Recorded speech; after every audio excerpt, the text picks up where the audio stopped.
వార్తలకు స్వాగతం. నా పేరు పద్మ. ఇప్పుడు వార్తలు వివరంగా.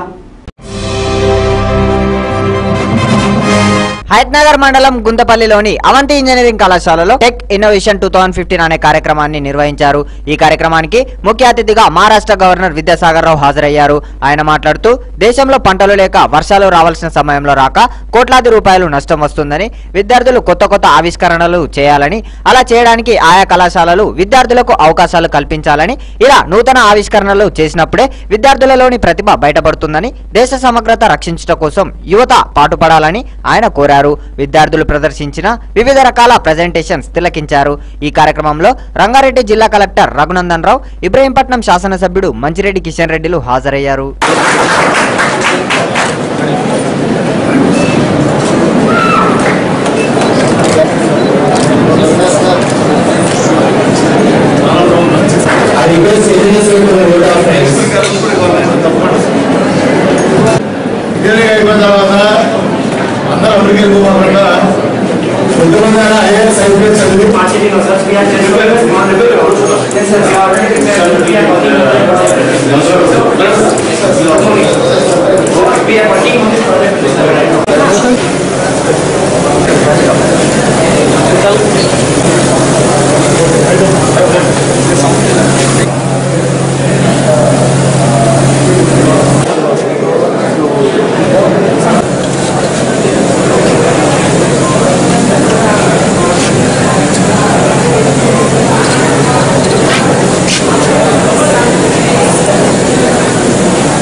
ఇన్నోవేషన్ లేకపోతే కోట్లాది మంది భారత ప్రజలకు సైంటిస్టులు జవాబు చెప్పలేని పరిస్థితి ఉండదు.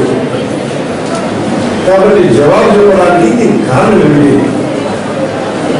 వర్షాలు రావాల్సినటువంటి సీజన్లో రావడం లేదు, క్రాప్స్ వేయకపోవడం వల్ల కోట్లాది రూపాయలు నష్టం రైతులకు వస్తాం.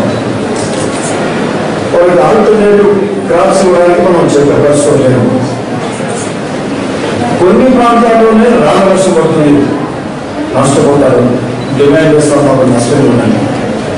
వీటన్నింటినీ పరిశోధించి ప్రజలకు, ప్రభుత్వానికి సలహాలు ఇవ్వాల్సినటువంటి బాధ్యత ఇలాంటి యువతరంపై ఉన్నదని నేను మనవిస్తున్నాను. చాలా ఇన్నోవేషన్స్ అవన్నీ అందరూ వెయిట్ చేస్తున్న వాటిని చూపించాలని కొత్త విషయాన్ని కనుగొన్నారు. దాన్ని అందరికీ తెలియజేయాలనేటువంటి ఆతృత కనిపించింది. నా ముందు మాట్లాడినటువంటి పెద్దలు జస్సాయి గారు కానివ్వండి, తర్వాత మన కలెక్టర్ కానివ్వండి, వాళ్ళ కాన్సన్ట్రేషన్ ఇవాళ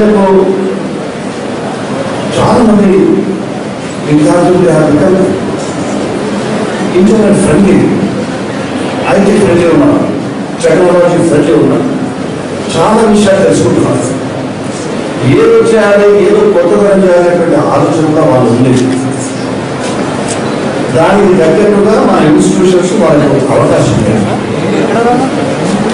ఇంటర్ డిసిప్లినరీ లెర్నింగ్ దానికోసం చాలా ఉత్సాహపడుతున్నారు. క్రెడిట్ చాయిస్ క్రెడిట్ సిస్టమ్ ఇప్పుడు యూనివర్సిటీ డైరెక్షన్ ఇచ్చింది. మీకు ఏ చాయిస్ ఉంటే దానికి అనుగుణంగా మీరు చదువుకోవచ్చు. ఇంటర్ డిసిప్లినరీ లెర్నింగ్ ఉంటాను ఉంటే మీకు ఉన్నటువంటి ఎడ్యుకేషనే కాకుండా ఇంకా కొత్త విషయాలు నేర్చుకునే స్వాతంత్రం లేకుండానే, స్వాతంత్రమే కాకుండా దానికి ఇన్స్టిట్యూషన్స్ ప్రభుత్వం రికగ్నైజ్ చేయాలనేటువంటి ఆలోచన. ఎందుకంటే మీకు బాగా తెలుసు, మాటన్నా నా వేదిక మీద ఉన్న వాళ్ళందరికన్నా కూడా ఎన్నో విషయాలు తెలుసు. ఏదైనా కాలేజీలో ఒక టీచర్ ఈ సబ్జెక్టు మీకు చెప్పబోతున్నాడు అనే ఆలోచన వస్తే, మీరు ఇంటర్నెట్లో పోతున్నా ఆ సబ్జెక్ట్ అంతా చదువుకొని మీరు టీచర్ని కారణం చేసే స్థాయికి నాటి సమాజం ఉంది మీరున్నారు. అందుకోసం మీ యొక్క అప్రోచ్, మీ స్వాతంత్రము, మీ ఫ్లో తగ్గట్టుగా తప్పకుండా మన శ్రీనివాసరావు గారు ఎంపీ గారు వారికి కూడా తెలుసు. ఈనాడు ప్రభుత్వంలో ఉన్నటువంటి శ్రీమతి విధాని గారు వారు ఈ హ్యూమన్ రిసోర్స్ మినిస్ట్రీలో చాయిస్ క్రెడిట్ సిస్టాన్ని అమలు చేస్తున్నారు, అమలు చేయమంటున్నారు.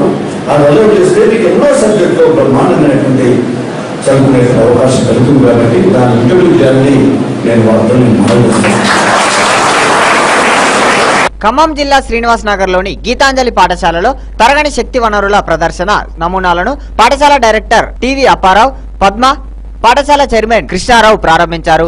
ఈ కార్యక్రమంలో డైరెక్టర్ అప్పారావు మాట్లాడుతూ దేశ ఆర్థికాభివృద్ధి విద్యుత్ ఉత్పత్తి మీద ఆధారపడి ఉందని, కాబట్టి విద్యుత్ కు మూలాధారమైన శిలా ఇంధనాలు అంతరించిపోయే స్థితి ఏర్పడిందని, కనుక వాటిని ప్రత్యామ్నాయంగా ప్రకృతి శక్తి వనరులను వినియోగించుకోవడం, విద్యుత్ ను ఆదా చేయడం వీటిలో ముఖ్యమైనవని, సౌరశక్తి, పవన శక్తి, జలశక్తి మొదలగు వాటి నుంచి విద్యుత్ శక్తి ఏ విధంగా పొందవచ్చునో తమ విద్యార్థులు తయారు చేసిన నమూనాల ద్వారా అవగాహన చేసుకోవచ్చని, వీటి ద్వారా రాబో కాలంలో విద్యుత్ కొరతను అధిగమించవచ్చని మరియు పర్యావరణాన్ని కాపాడవచ్చని తెలిపారు. ఈ ప్రదర్శనలో speed breaker power generation, LED world, పవన విద్యుత్ ప్రవాహం, షూ మొబైల్ చార్జర్ మొదలగు నమూనాలను ప్రదర్శించారు. ఈ కార్యక్రమంలో సైన్స్ ఉపాధ్యాయులు, విద్యార్థులు, తల్లిదండ్రులు పాల్గొన్నారు.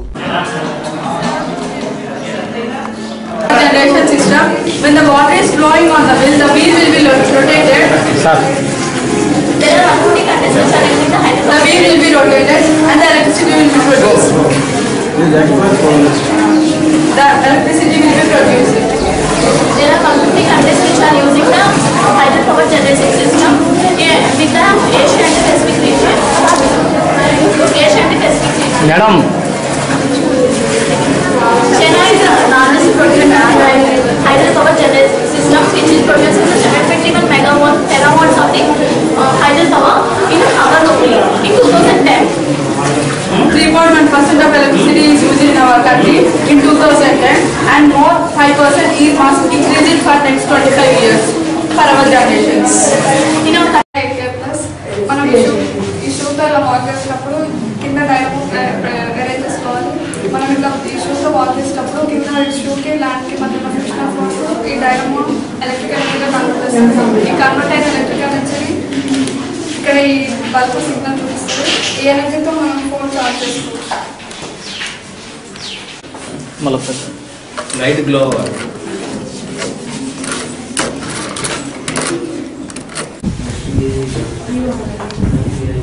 Okay silent. ఎల్ఈడి యొక్క ప్రభావం ఎల్ఈడి ద్వారా మనం సిఎంఎల్ కంటే 50% ఎక్కువగా దీన్ని వర్క్ చేయొచ్చు. నెల్లూరు జిల్లా ఆత్మకూరు సోమశీల పోలీస్ స్టేషన్ పరిధిలో ఎర్రచందనం తరలిస్తున్న స్మగ్లర్లను పోలీసులు మీడియా ముందు ప్రవేశపెట్టారు. వీరు ఎర్రచందనాన్ని తరలిస్తున్న లారీని, అందులోని ఎర్రచందనం దుంగలను, అలాగే వారి వద్ద నుంచి సెల్ ఫోన్లను, గొడ్డలను స్వాధీనం చేసుకున్నారు. కాగా జిల్లా ఎస్పీ మాట్లాడుతూ మొత్తం 18 మందిని అరెస్ట్ చేశామని, మిగిలిన వారిని పట్టుకుంటామని తెలిపారు. 2 కోట్ల విలువ చేసే ఎర్రచందనాన్ని స్వాధీనం చేసుకున్నట్లు, మొత్తం 61 మంది స్మగ్లర్లు దొరికారని, వీరంతా తమిళనాడుకు చెందినవారని తెలిపారు.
సోమశీల పోలీస్ స్టేషన్ పరిధిలో మనకి ఎర్రచందనం చెట్లని నరికేస్తున్నారనే సమాచారంతో మన పోలీస్ పార్టీ రైడ్ చేయడం జరిగింది. మంచిగా మిగిలిన వారు మొత్తం 30 మంది ఉన్నట్టు తెలిసింది. వారిలో 18 మందిని ఈరోజు ఉదయం నుంచి అరెస్ట్ చేయడం జరిగింది. మిగిలిన వారి గురించి కూడా ప్రయత్నాలు జరుగుతున్నాయి పట్టుకోవడానికి. అలాగే ఈరోజు అప్పుడు మనకి వీళ్ళు పారిపోతూ 2 టెంపో ట్రావెలర్ బస్సుల్లో వారి పొత్తు మనకి చిక్కారు. మొత్తం 2 కోట్ల విలువ చేసే ఎర్రచందనం మనం స్వాధీనం చేసుకోవడం జరిగింది 2 ఆపరేషన్స్లో. ఈ రోజు దొరికినటువంటి వారు 43, నిన్న 18 మంది, ఈ మొత్తం 61 మంది. అలాగే వీరందరూ కూడా తమిళనాడుకి చెందినవారు. అత్యధికులు ఇందులో స్మగ్లింగ్కి పాల్పడుతున్నవారు. వీళ్ళంతా ఎక్కువ తిరువన్నమలై, వెల్లూరు, విల్లుపురం, సేలం ఈ జిల్లాలకి చెందినవారు. ఉత్తర తమిళనాడు ప్రాంతానికి చెందినవారు, మన సరిహద్దు జిల్లాలన్నింటిలోని.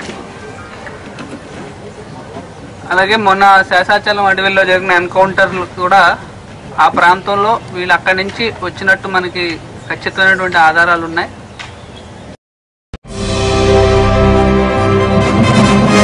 శిల్పారామంలో నిర్వహిస్తున్న పలు సాంస్కృతిక కార్యక్రమాలు కళాభిమానులను విశేషంగా ఆకట్టుకుంటున్నాయి. ఆదివారం సాయంత్రం పద్మజ విశ్వాస్ బృందం చేసిన కర్ణాటక సంగీతం ప్రేక్షకులను ఆకట్టుకుంది. గణనాథ భజేహం, నారాయణైతే నమో నమో వంటి సంగీత కార్యక్రమాలు ఆకట్టుకున్నాయి. కూచిపూడి నృత్య రూపకాలు ఆహుతుల మదిని దోచేశాయి.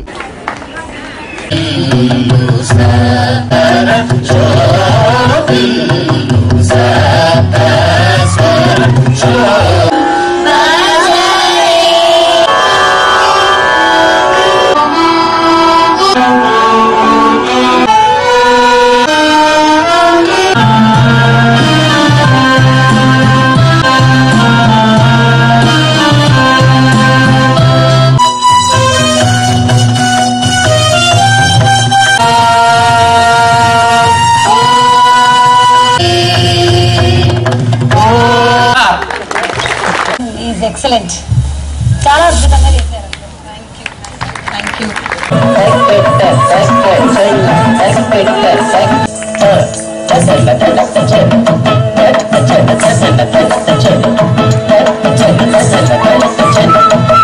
ఇరువుక వీధులు నేగినే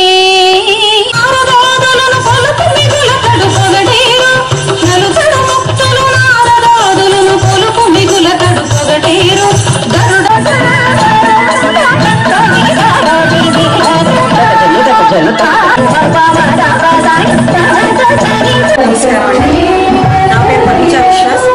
నేను ప్రొఫెషనల్ సింగర్ని. భక్తి సంగీతం అలాగే సాంప్రదాయ జానపదాలు పాడుతున్నాను. నేను ఎన్నో ప్రోగ్రామ్స్ ఇచ్చాను తిరుపతిలో కానీ దేశంలో ఇతర దేశాల్లో కూడా పాడాను. అలాగే మాది తరంగిణి మ్యూజిక్ అండ్ డాన్సింగ్ అనే సంస్థ 5.5 సంవత్సరాల నుంచి నాకు మల్కాజ్గిరి ఉన్నది. ఈ సంస్థ మా సంస్థలో సంగీతము, సాంప్రదాయ సంగీతం, కర్ణాటక సంగీతము, అలాగే కూచిపూడి నృత్యము, వీణ, వయోలిన్, తబలా, కీబోర్డ్, గిటార్ ఇవన్నీ నేర్పిస్తూ ఎంతోమంది పిల్లల్ని ఈ సంస్థగా కేవలం కళ కోసం అంటూ మేము ఇది మొదలుపెట్టాము. అలాగే మా పిల్లలు కానివ్వండి, తల్లిదండ్రులు కానివ్వండి, టీచర్స్ కానివ్వండి, అందరి సహకారంతో 5.5 సంవత్సరాల నుంచి సక్సెస్ఫుల్ మ్యూజిక్ అకాడమీగా నడుపుతూ వచ్చాము.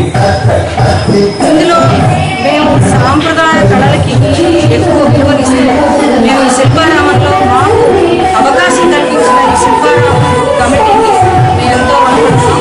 వీళ్ళకి అనేక కృతజ్ఞతలు. ఇవాళ మేము ఈ మాత్రం ప్రదర్శించగలుగుతున్నాము అంటే ఈ శిల్పారామం వాళ్ళ కమిటీ యొక్క ఆశీస్సులు, అలాగే మాకు మా పిల్లల తల్లిదండ్రులు, పిల్లల యొక్క సహకారం, అందరికీ చాలా బాగా వస్తున్నారు మాకు సహకారం అనేది. దానికి మేము అలాగే ప్రింట్ మీడియాకి, ఎలక్ట్రానిక్ మీడియాకి మేమందరూ పోరాడాం. కళాకారులు ఉన్నారు. సిటీ కేబుల్ తరఫు నుంచి మీరు నాకు ఈ మాత్రం అవకాశం ఇచ్చినందుకు ఇక్కడ చాలా చేసాము. ఇక్కడే కాదు, శిల్పారామంలోనే కాదు, మేము తిరుపతిలో చేసాము, అలాగే యాదగిరిగుట్టలో చేసాము. ఇది కాకుండా కువైట్లో కూడా చేసాము, అబ్రాడ్లో కూడా చేసాము. చాలా ప్రోగ్రామ్స్ చేసాము. మేము ఈ లోకల్లోనే కాకుండా వేరే ఇతర రాష్ట్రాల్లో, ఇతర దేశాల్లో కూడా. నా పేరు నందిని. నా స్కూల్ పేరు సికింద్రాబాద్ పబ్లిక్ స్కూల్. మా గురువులు బాగా చెప్తారు, నేను బాగా చదువుతాను.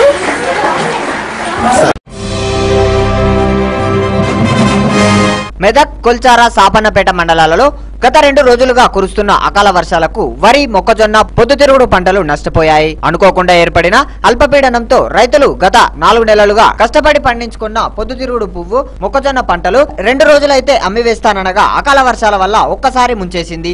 దీంతో రైతులకు ఏం చేయాలో అర్థం కాక తలపై చేతులు పెట్టుకున్నారు. అప్పు చేసి చేతికొచ్చిన పంటతో అప్పులు తీర్చుకుందామనుకుంటే రైతులను అప్పుల బారిన పడేశాయి.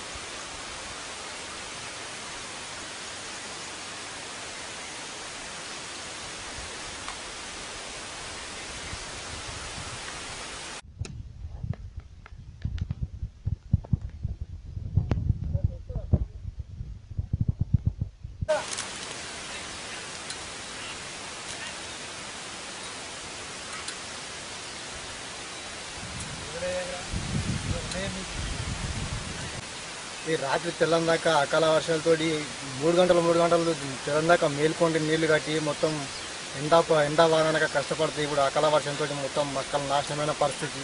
ఈ మొక్కలు పట్టించుకున్న నాదులు లేకుండా అయిపోయాడు. ఇంతవరకు ఏ అధికారులు చెప్పినా పట్టించుకున్న లేకుండా అయిపోయింది. ఇక్కడ మాకు చూడడానికి కూడా ఎవరు రావట్లేదు. మొత్తం ఇక తెల్లందాకా వర్షంతో మొత్తం మొక్కలు నానిపోయినాయి. కొనడానికి కూడా ఎవరు ముందుకు రావట్లేదని ఇక మాకు ఏమైనా సహాయం చేయాలని కోరుతున్నాం. ప్రజాప్రతినిధులను కోరుతున్నాం. వాళ్ళు కష్టపడి పొద్దున 3 గంటలు, రాత్రి 3 గంటలు కరెంటు ఇచ్చినా కానీ రాత్రి నిద్రకు ఓపిక లేకుండా కష్టపడి భార్య పిల్లలతో కష్టపడి ఒక్కొక్క కాలువ చొప్పున నీళ్ళు కన్నీటి సుక్కల లెక్క కట్టుకున్నప్పటికీ ఈ అకాల వర్షాలు పంట తీసినప్పటికీ 2 రోజులకు కూడా కురుస్తున్న వర్షంతో తీసిన మొక్కలు ఎలాంటి దానికి ఇట్లా పనికి రాకుండా అయిపోయిన పరిస్థితి అయిపోయింది. 2 ఎకరాల పొలము నేల మట్టం అయిపోయి అకాల వర్షంతో ఖరాబ్ అయిపోయింది. దుస్థితికి వచ్చింది.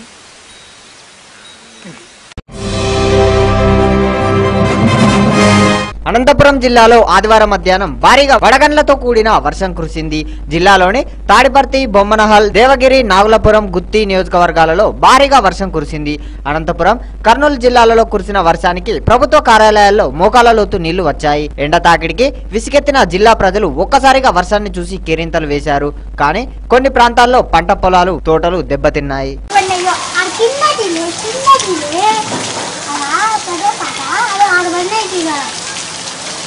అడిగి పైన రాజుకే అడిగి నేను వన్నాను వాళ్ళు ఇంటింటి రాఉన్నాయి వదిలిందా ఏమంటే ఆరోగ్యం ఐదు వాళ్ళకి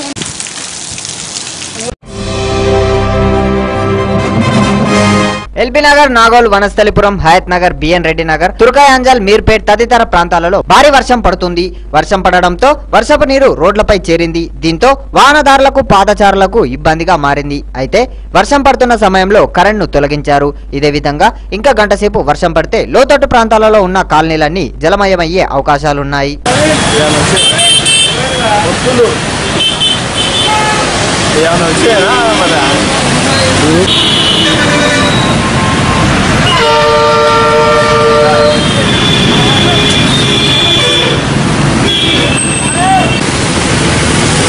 ఇంకా కూర్చోలేదు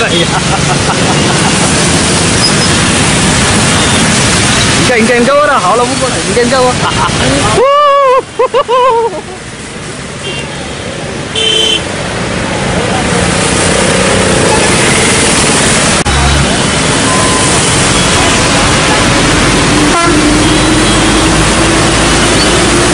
సాగరింగ్ రోడ్ ఇంకా బాగుంటుంది సార్.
హిందీ ప్రేమి మండలి వారి ఆధ్వర్యంలో హిందీ విజయపత్ర వితరణోత్సవం కార్యక్రమాన్ని విజయనగర్ కాలనీలోని ప్రభుత్వ పాఠశాలలో ఏర్పాటు చేశారు.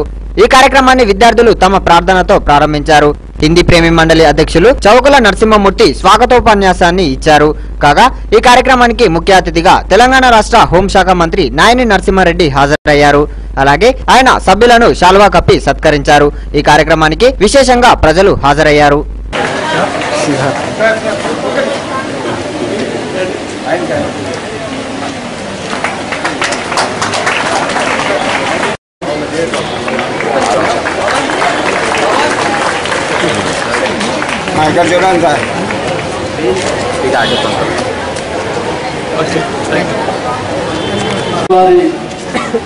హిందీ విజయపత్ర వితరణోత్సవం కార్యక్రమానికి మమ్మల్ని ఆహ్వానించినందుకు నరసింహమూర్తి గారికి ధన్యవాదాలు తెలుపుతున్నాను. వారి ఆధ్వర్యాన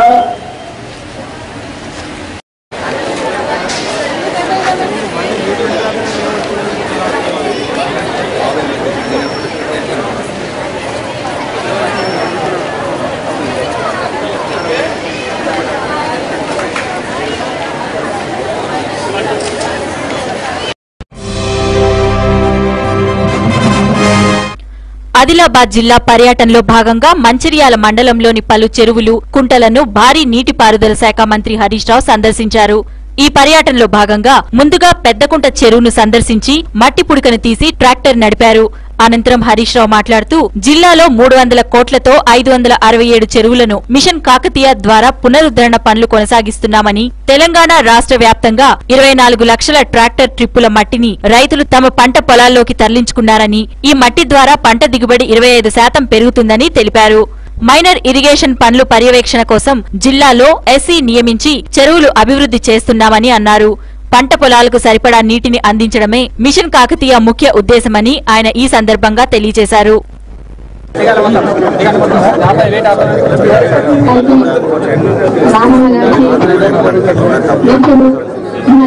తెలంగాణ రాష్ట్రం ఏర్పడ్డాక ప్రతి ఒక్కటి మన తెలంగాణ ఏర్పడడానికి ఇచ్చినారు. అదే రైతులకు ఎంతో ఉపయోగపడతాయని మరియు హరితహారం ఉన్నారు. ఈ మధ్యకాలంలో ఎందుకంటే హరీష్ గారు కూడా నేను చాలా ఈ మధ్యకాలంలో మరి ఈ తెలంగాణ రాష్ట్రంలో 46,000 చెరువులను పూర్తిగా మరమ్మతు చేసే కార్యక్రమం మన ఇరిగేషన్ శాఖ మంత్రులు అలాగే గౌరవనీయులు. గతంలో మన ఆదిలాబాద్ జిల్లాకు కరీంనగర్ జిల్లా కలిపి ఒకే ఎస్సీ గారు ఉండేవారు నిర్మల్లో. ఆ ఎస్సీ గారు కరీంనగర్ చెరువులు చూడాలి, ఆదిలాబాద్ చెరువులు చూడాలి. గత ప్రభుత్వాలు పట్టించుకోలేదు. మొత్తం తెలంగాణ రాష్ట్రంలో 10 జిల్లాలకు గాను అప్పుడు 4 ఎస్సీలు ఉండేవాళ్ళు ఈ చెరువులు కుంటలు చూడడానికి. ఆంధ్ర ప్రాంతంలో చూస్తే ప్రతి జిల్లాకు ఒక ఎస్సీ ఉండేవారు. సో మన ప్రభుత్వం వచ్చిన తర్వాత ఈ తెలంగాణలోని చెరువులన్నీ కూడా కాపాడబడాలి, చెరువులన్నీ పునరుద్ధరించబడాలనే ఉద్దేశంతో ప్రతి జిల్లాకు కూడా ఒక ఎస్సీ గారిని ఇచ్చినాం.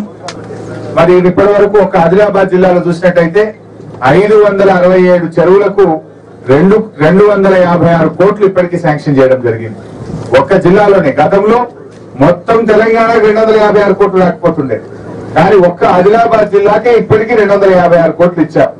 బహుశా ఇంకా వచ్చే వారం రోజుల్లో ఆ మిగతా 44 కోట్లు కూడా ఇస్తాం. అంటే ఈ సంవత్సరానికి ఆదిలాబాద్ జిల్లా చిన్న నీటి పారుదలకు 300 కోట్ల రూపాయలు తెలంగాణ ప్రభుత్వం మన ముఖ్యమంత్రి కేసీఆర్ గారు కేటాయించడం జరిగింది. అంటే ప్రభుత్వం ఎంత సీరియస్ గా ఉందో మీరు ఆలోచన చేయాల్సిన అవసరం. మీతో కూడా మేము కోరేది ఏంటంటే ప్రతి పని కూడా మా మంత్రులు అయితే పాపం రోజు నిన్న కూడా వీడియో కాన్ఫరెన్స్ లో వచ్చినారు, కానీ స్థానిక ప్రజాప్రతినిధులు, సర్పంచులు, ఎంపీటీసీలను కూడా మనం భాగస్వామ్యమై పనులు వేగంగా జరిగేటట్టు చూసుకోవాల్సిన అవసరం ఉంది. వర్షాకాలం ప్రారంభమయ్యేలోగా ఈ 567 చెరువుల పనులు అయిపోవాలి. ఇది మీ అందరి భాగస్వామ్యంతోనే సాధ్యమవుతుంది. నేను మా కలెక్టర్ గారిని, ఆర్డీఓ గారిని కూడా కోరుతా ఉన్నా, ప్రతి మండలంలో ఉండే చెరువులను ఒక ఎంఆర్ఓ గారికి కొన్ని, ఎండిఓ గారికి కొన్ని, అగ్రికల్చర్ అధికారులకు కొన్ని ఇచ్చి దత్తత ఇచ్చి వేగంగా పని జరిగేటట్టు చూడండి. సో అది తొందరగా పూర్తయ్యేటట్టు వీళ్ళు సమన్వయం చేయాల్సిన అవసరం ఉంది. సో ఈ రకంగా ఈ పనిని ఇంకా బాగా తీసుకుపోవాల్సిన అవసరం ఉంది. మరి చిన్న కుంట ఈ రోజు మనం ఇనాగ్రేట్ చేసుకున్నటువంటిది వాస్తవానికి పెద్ద కుంట అంటుంది, పేరు పెద్ద కుంట కానీ కుంట చిన్నది. అయితే ఈ కుంటలో మన ఇంజనీర్లను అది కోరినప్పుడు ఎంత మంచి. ఇవి ఈ బులెటిన్ వార్తలు. మరిన్ని అప్డేట్స్ కోసం చూస్తూనే ఉండండి TV11. ప్రపంచంలోని ఏ మూల నుండైనా లాగిన్ అవ్వండి www.tv11live.com మరియు యూట్యూబ్ లో TV11 న్యూస్ 24/7. నా పేరు పద్మ. మళ్ళీ బులెటిన్ లో కలుద్దాం.